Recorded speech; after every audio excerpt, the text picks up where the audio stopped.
kauban ka.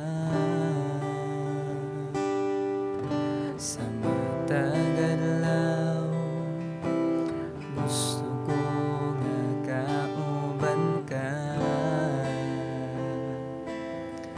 Sa matag lakaw sa tanang buhaton ko gusto ko nga kauban ka. Kay ikaw man kanunay gitinguhan,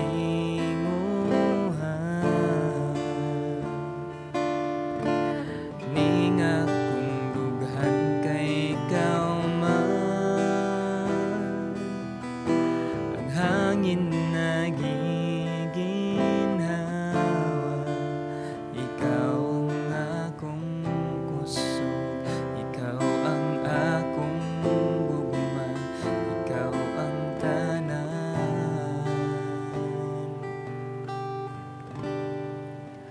Kay ikaw man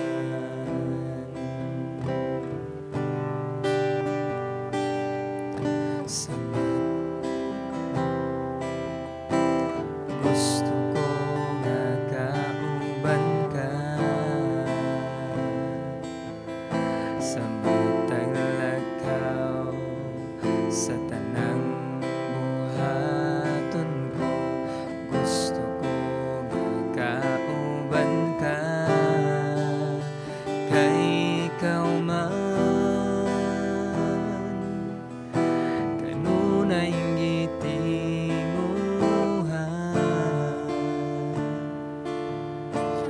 ning akong dughan kay ikaw man. Ang hangin nagiginhawa, ikaw ang akong kusog, ikaw ang akong gugma, ikaw ang tanan. Kay ikaw man kanunay gitinguhan, ning akong dughan kay ikaw man. Kanunay giginhawa, ikaw ang akong kusog, ikaw ang akong gugma, ikaw ang tanan.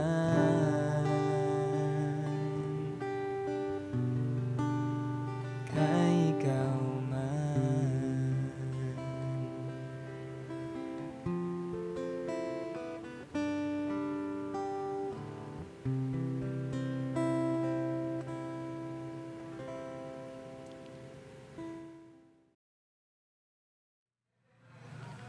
Mayong adlaw sa tanan. So karon padayon ta sa tuwa nga series sa Book of Luke. Nanataron sa chapter 11 verse 20 to 23 ta. Again, ato nga passage nga pagahisgutan makita sa Lucas kapitulo 11 bersikulo 20 hangtod sa 23. Akong pagabasahon nagingon dire. Ang tinuod mao nga naghingilin ako sa mga yawa pinaagi sa gahom sa Dios ug nagpamatuod kini nga mayabot na ang paghari sa Dios diha kaninyo. Kung ang usa ka tawo nga kusgan og sangkap sa tanang hinagiban magbantay sa iyang balay, dili gayud kahilabtan ang iyang mga butang. Apan kun may mas kusgan pa nga musulong ug mubuntog sa maong tawo, ang labing kusgan mo ilog sa tanang hinagiban nga gisaligan niadtong tawhanna ug mabahin-bahinon sa mga kusgan nga tininulis. Ang dili dapig kanako batok gayod kanako ug ang dili mutabang kanako sa pagtigom nagpatibulaag. Magampo ta. Lord, dalaygong ka nini nga kabuntagon ning orasa. Salamat sa ulan, salamat sa imong pabor, salamat sa imong grasya, sa maing panglawas, sa libre nga hangin. And this time, Ginoo, sa opportunity sa mga sa padayon nga pag-study sa imong mga pulong. Tuguti Holy Spirit nga imong pulong amo nga masabtan ug labaw sa tanan amo nga ma-aplikar sa amo nga matagos sa kinabuhi. Ikaw ang ayan pasalamatan sa ngalan ni Jesus. Amen. Now, kini nga passage, ang makita nato nga ang context ni nga is during si Jesus Christ ay iyang nga ministry. Nga diin si Ginoong Hesus samtang naa siya sa iyang nga ministry is nakasugat siya og tawo nga giyawaan or kanang dili kasulti nga tawo. Kumbaga amang something yung nana. And sometimes si Jesus is nag-cast out sa maong demonyo ato nga mao nga tawo. O tungod sa gahom sa Ginoo is migula ang mao nga daotang espiritu. Ug sa mao nga gibuhat ni Jesus Christ ngadto sa mao nga amang nga tawo nga giyawaan is daghan sa mga tawo ang na-amaze sa gibuhat sa Ginoo. Daghan sa mga tawo ang like kumbaga namangha sa gibuhat sa Ginoo sa iyang nga paggagamhanan sa pagpagawas sa mao nga demonyo. And uban sa mga tao usab is gi-accuse si Jesus Christ nga ang iyaha daw nga pagpagawas sa mao nga demonyo is gahom to ni Beelzebul, which is si Beelzebul nga na-mention dinhi is mao ang prince of demons. So sa mao nga passage sa 20, mingon si Jesus Christ nga ang tinuod mao nga naghingilin ako sa mga yawa pinaagi sa gahom sa Dios. So atong masayran nga ang mao nga gi-accuse sa mga leaders or sa mga tao dito sa pagpagawas ni Ginoong Hesus sa mao nga yawa is dili tinuod. Dili tinuod nga si Ginoong Hesus nagpagawas sa yawa pinaagi sa gahom ni Beelzebul kundi pinaagi sa gahom sa Ginoo diha ni Kristo. Now dunay duha ka butang nga atong makita nga atong pagahisgutan karon. And usa sa ato ang topic nga pagahisgutan kining who is Jesus? Kinsa si Ginoong Hesus during ani nga iyang ministry? Unsa nga attributes ni Ginoong Hesus during ani nga ministry? And sa ato ay daghan nakaila na ta more on kinsa si Ginoong Hesus, like mingon ta nga maluluyon si Jesus, mapinasayloon, gamhanan, like kaya niya bisan unsa nga buhaton. But nini nga passage nga atong pagahisgutan, dunay duha nga atong masayran kung kinsa si Ginoong Hesus niini nga mao nga passage. Nauna nato makita sa bersikulo 20 nga din si Ginoong Hesus atong makita nga naa siya authority or katungod sa pagpagawas sa demonyo. Nga sa bersikulo 20 nag-ingon siya dinhi nga ang tinuod mao nga naghingilin ako sa mga yawa pinaagi sa gahom sa Dios ug nagpamatuod kini nga miabot na ang paghari sa Dios diha kanyo. Nauna na to nga makita nga attributes ni Ginoong Hesus nga diin siya is naa ang gahom sa iyaha, naa ang katungod sa iyaha sa pagpagawas sa mga demonyo. Sa mao nga gibuhat ni Ginoong Hesus during sa iyaha nga ministry is daghan sa mga tao ang like dili na nato katingad-an kay bisan sa panahon ni Ginoong Hesus daghan sa mga tao ang dili mo tuo. Like klaro na kayo ang gibuhat sa Ginoo, klaro na kayo ang milagro nga gibuhat sa Ginoo, ang gahom sa Ginoo nga gipakita daghan sa mga tao, pero naagihapon sa mga tao ang dili mo tuo. Naagihapon sa mga tao ang magduha-duha sa pagtuo. Or gani pasanginlan na or kanang i-accuse na nga dili man na kuan iyahang kuan gahom, di man na gikan sa Ginoo, gikan man na ni Satanas, like something yun na. Sa mao nga gipakita ni Ginoong Hesus nga atong masayran nga si Ginoong Hesus is fully human at the same time is fully God siya. Tungod kay fully God siya, naa siya gahom nga makapagawas og iyawa. So mao nga gi-accuse sa mga leaders nga naa dito kasagaran nga mo accuse ni Ginoong Hesus during sa iyang ministry is kaning mga Hudiyo or mga Parasiyo. So mao ni sila kasagaran. Nga rin si Ginoong Hesus is iyang nga gitubag sila. Sumala kung unsa ang ilang gi-accuse ngadto kang Ginoong Hesus. Nga din si Jesus Christ nag-declare siya nga ang maong gahom nga gigamit niya sa pagpagawas sa demonyo is dili kung unsa ang ilahang nga gi-accuse ngadto kaniya, kundili pinaagi sa gahom sa Ginoo, pinaagi sa katungod sa Ginoo nga gihatag diha kaniya. Nga diin kung i-try na to o apply sa atong matag sa kinabuhi, like sa panahon nga naka-experience ta sa milagro sa Ginoo diri sa atong kinabuhi, naka-experience tag kaayuhan, physically, emotionally, or unsa pa nga kaayuhan sa atong kinabuhi, or victory, or kausaban sa atong kinabuhi. Like sa kana nga mga butang nga gihimo sa Ginoo sa atong kinabuhi, ato ba nang recognize nga kana gahom sa Ginoo nga nagapamuhat sa atong kinabuhi? Or else same ta sa mga parasiyo nga i-neglect or ibaliwala lang or dili takabalo nga mo hatag kung diin nagikan ang maong kadaugan nga atong naangkon sa kinabuhi. And hopefully nga dili ta sama sa mga Hudiyo nga diin sa mao nga panghitabo sab sa atong kinabuhi kung unsa ang gibuhat sa Ginoo sa ato is like dili nato ibaliwala or like dili nato murag wala lang kun dili sa mao nga panghitabo sa atong kinabuhi atong iilhon nga dunay Dios nga nagapamuhat sa matag usa nato, dunay Dios nga naguban nato, dunay Dios nga wala nagpasagad sa matag usa nato ka kinabuhi. Unsa man nga like sa ato nga kaayuhan, like ang Ginoo magamit og mga instrumento like mga tambal, pwede niya gamiton, but originally gikan gyud sa Ginoo ang mao nga kaayuhan nga maangkon sa matag usa nato. And kana ikaduha natong makita, dili lang kay naa siya katungod sa pag-cash out sa mga demonyo, but ato sa makita sa bersikulo 21 hangtod sa 22 nga naay sambingay diha nga gisulti si Ginoong Hesus nga din dunay usa ka kusgan ug dunay mas kusgan. Nga din atong makita diha nga ang kana nga kusgan nga gihisgod diha is gihulagway nga mao si Satanas. Ug ang ikaduha nga atong makita nga pinakakusgan which is mao si Jesus Christ. Now atong makita ang ikaduha nga attributes ni Ginoong Hesus is gamhanan siya labaw sa tanan ug walay makatupong kaniya. Nga diin si Ginoong Hesus sa mao nga bersikulo nga samtang siya nagsulti nga diin atong mailhan nga diin siya ug wala nay lain pa nga diin kaya nga makabuhat sa imposibleng butang.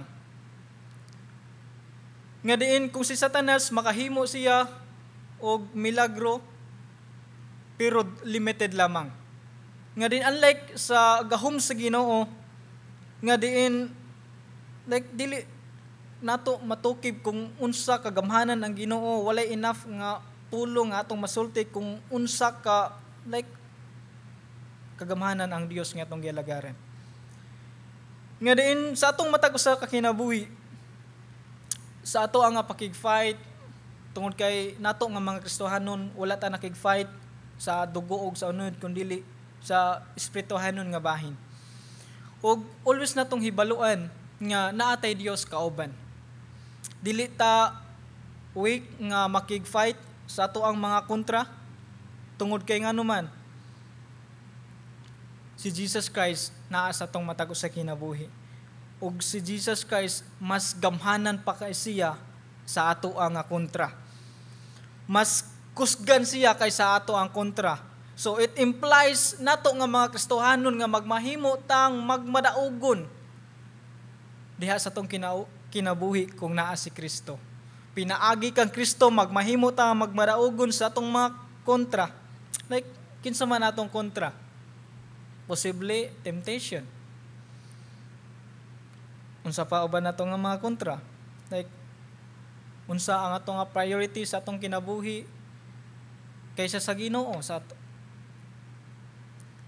Nga diin pinaagi niya na, pinaagi sa gahom sa Ginoo, pinaagi sa kusog sa Ginoo, nato nga mga Kristohanon, able ta nga magmalampuson, able ta nga makabuhat sa mga butang nga imposible kung unsa ang makapahimaya sa Ginoo. Nga rin sa matag usa kanato, kini nga maong attributes ni Ginoong Hesus naghatag ni nato og kadasig, maghatag ni nato og boldness sa matag usa nato ka kinabuhi. Nga diin sa ato nga pagbuhat sa kabubuton sa Ginoo is like dili nato kalimtan nga we have God, we have Jesus Christ sa atong kinabuhi nga diin gamhanan flick, kaya niyang buhaton. Even makaingon ta sa tong kaugalingon nga posible. Even doubt ta sa tong kaugalingon.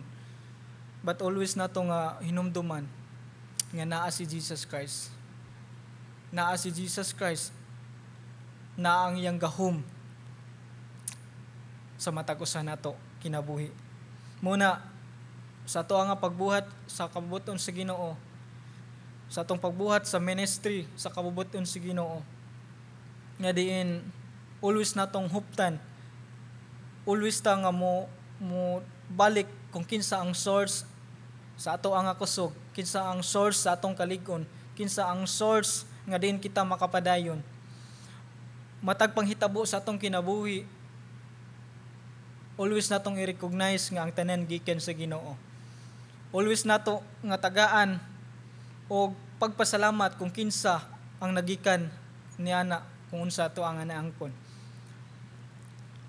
Sa mao nga mensahe sa matag usa nato, nindot kayo nga pagpahinumdom, nindot kayo nga tudlo sa matag usa nato kinabuhi. Sa ato nga pag-fight dinhi sa kalibutan, ingon nga mga Kristohanon nga makasinati usab tag mga rejection, makasinati usab ta nga i-accuse ta sa mga tao. But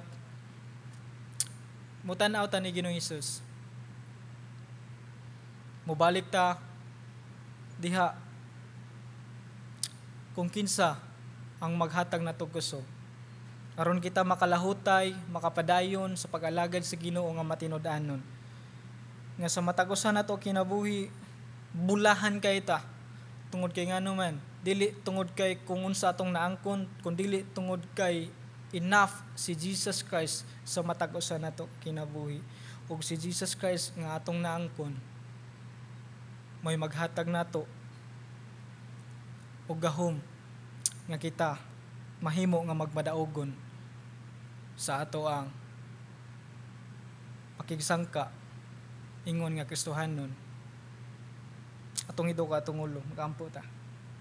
Lord, salamat kayo sa imuhang pulong nga nagatudlo sa matag usa kanamo. Nga diin do gi accuse ka sa uban nga mga tao during sa imong ministry, Lord. But imong gipamatud-an nga ikaw ang Dios nga tinuod, ikaw ang Dios nga gamhanan. Ug pinaagi ni ana kami, Lord, makarelay kanimo, O Dios, ingon nga kami imong sumusunod, nga kami dili exempted usab niini nga panahona nga maka-experience usab og mga accusations sa uban nga mga tao. But Lord, salamat nga naa ka nga maghatag namo kusog, naa ang imong gahom nga maghatag namo og kadaugan sa mga kinabuhi, nga makapadayon mi diha sa pagkinabuhi nga ikaw malipay. Sa mga ministry, sa mga buluhaton nga imong gi-interest sa amoa, nga kami makapadayon ug ang imong ngalan lang ang mapasidunggan, mahimaya ug mapasalamatan. Sa ngalan ni Ginoong Hesus. Amen ug amen.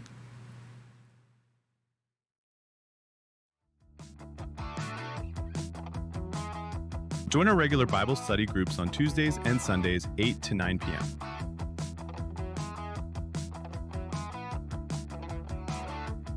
As well as a time of fellowship and encouragement with fellow believers.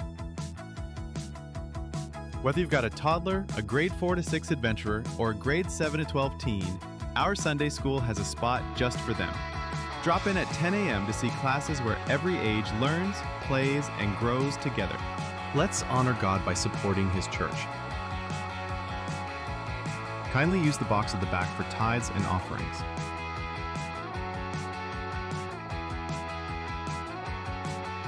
Follow our Facebook page to stay updated on church activities.